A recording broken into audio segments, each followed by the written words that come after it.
네, 안녕하세요. 할자 건축 아카데미 김축사입니다. 오늘은 방화창호에 대해서 알아보겠습니다.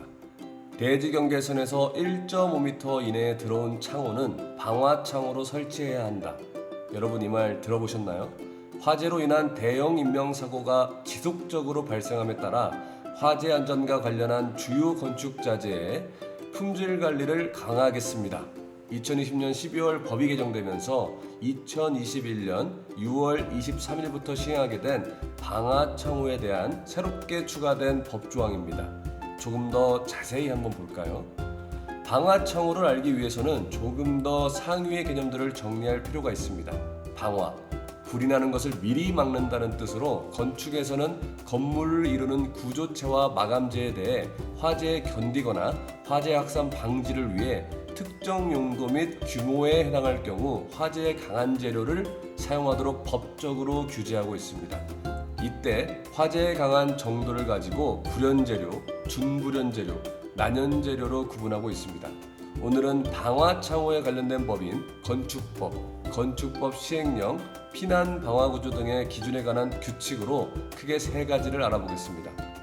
어렵게 생각할 것 없이 방화창호에 대한 법이 어디 있는데 묻는다면 건축법 제52조 건축물의 마감재료 등에 기재되어 있습니다 말하면 되고, 대통령령으로 정한 건축물의 용도 및 규모가 뭔데 묻는다면 건축법 시행령 제61조에 써 있습니다라고 말하면 됩니다.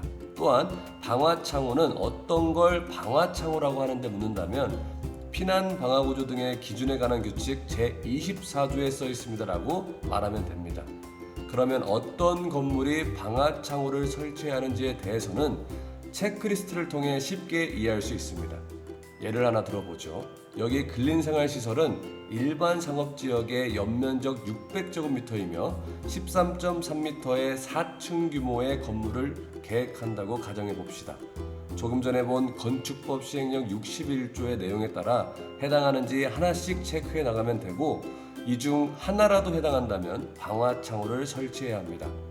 1호, 상업지역 내에 있으니 해당하고 근린생활시설에도 해당하지만 연면적이 2000제곱미터를 넘지 않고 주변에 공장도 없으니 1호는 해당 없음 체크. 2호, 의료시설, 교육연구시설, 노유자시설 및 수련시설의 용도가 아니므로 해당 없음 체크. 3호, 3층 이상 또는 높이 9m 이상 건축물에 해당하므로 적용 대상 체크. 4호, 1층이 필로티 구조로 설치한 주차장이 아니므로 해당 없음 체크. 5호, 공장 및 창고의 용도가 아니므로 해당 없음 체크. 정리하면 1, 2, 4, 5호 항목에 대해서는 해당이 없지만 3호, 3층 이상 또는 높이 9m 이상의 건축물에 해당하여 이 건물은 방화창호를 설치해야 하는 건축물에 해당합니다. 그 다음 건물이 대지 경계선에서 1.5m 이내에 들어오는지 확인하고 1.5m 이내에 들어온 부분의 창호만 방화창호로 설치해 주시면 됩니다.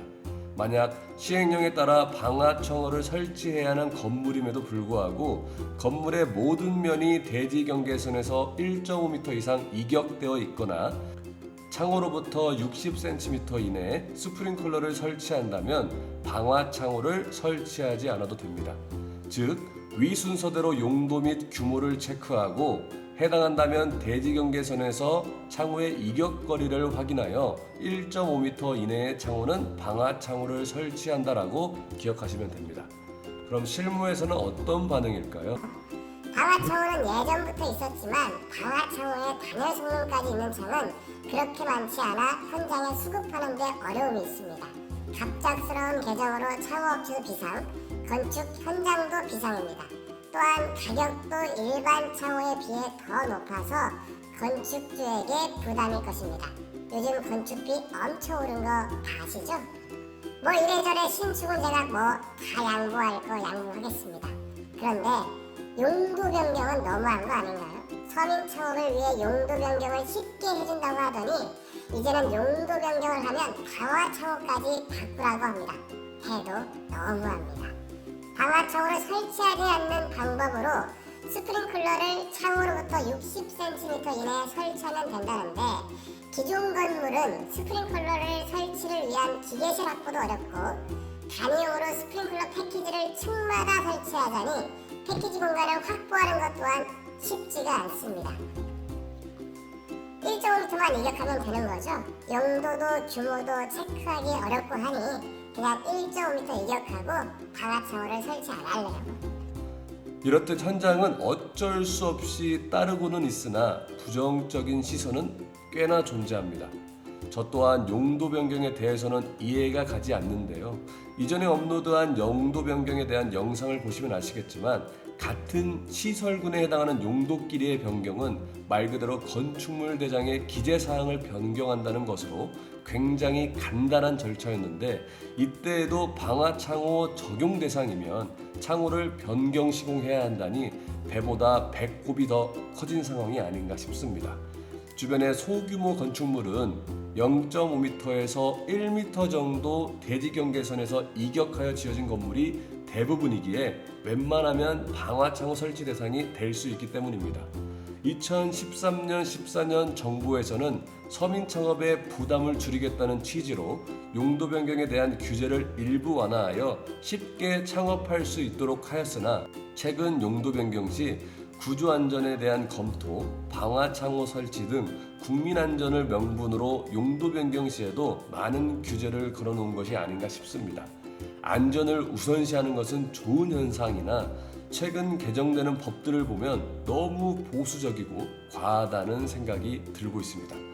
여담이지만 미래를 주제로 한 영화 속 건물들이 돌 아니면 콘크리트가 많은데 너무나 많이 바뀐 법에 지쳐버려서 아예 타지 않는 재료만 사용하는 게 아닐까 하는 생각도 들었습니다. 이 부분에 대해서는 할 말이 굉장히 많으나 방화창호는 이 정도에서 정리하려고 합니다. 그럼 좋은 정보가 되셨기를 바라며 할짝건축 아카데미였습니다.